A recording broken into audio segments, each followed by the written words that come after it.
नमस्कार, आपण पाहत आहात आपलं मलकापूर न्यूज। अर्थ विभागाची जबाबदारी माझ्याकडे आहे। आज माझ्या मायमाऊली बसल्यात। आमच्या विरोधकांनी टीका केली की यांचं सरकार आल्यानंतर योजना बंद करतील, पैसेच देणार नाहीत। असं नाही, आम्ही वचनपूर्ती करणारे कार्यकर्ते आहोत। त्या संदर्भातल्या त्रुटी असतील त्या त्रुटी मी काढीन।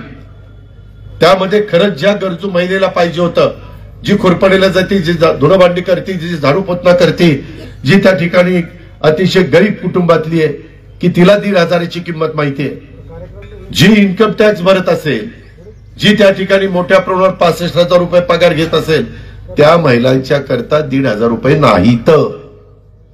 गरीब महिलांच्या करता ज्यांचं 2.5 लाख रुपयाच्या आतमध्ये वर्षाचं उत्पन्न आहे, 2.5 लाख काही कमी नाहीये, म्हणजे 20,000 रुपये, 21,000 रुपये साधारण त्याच्या आतल्या महिलांना आपण ते देतोय। महिना 21,000च्या आत।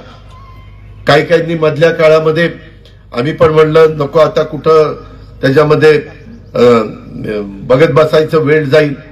आता मात्र माझ्या महाराष्ट्रातल्या मायमाऊलींना, माझ्या लाडक्या बहिणींना माझं आव्हान आहे की ज्यांचं उत्पन्न 2.5 लाखाच्या वर असेल, त्यांनी जसं मध्ये पंतप्रधानांनी आवाहन केल्यानंतर जे सवलतीचा गॅस सिलेंडर घेण्याची गरज नाही अशांनी गॅस सिलेंडर सवलतीचे घ्यायचं बंद केलं, तशा प्रकारे आपल्या गरीब महिलांच्या करता ही स्कीम आहे।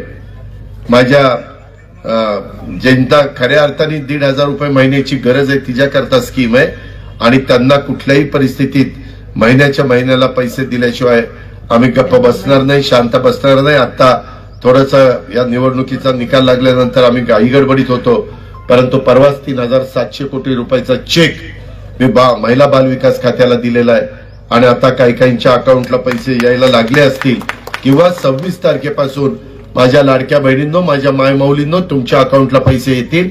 काय करायचं हा तुमचा अधिकार आहे, तुम्ही त्या पद्धतीने करा।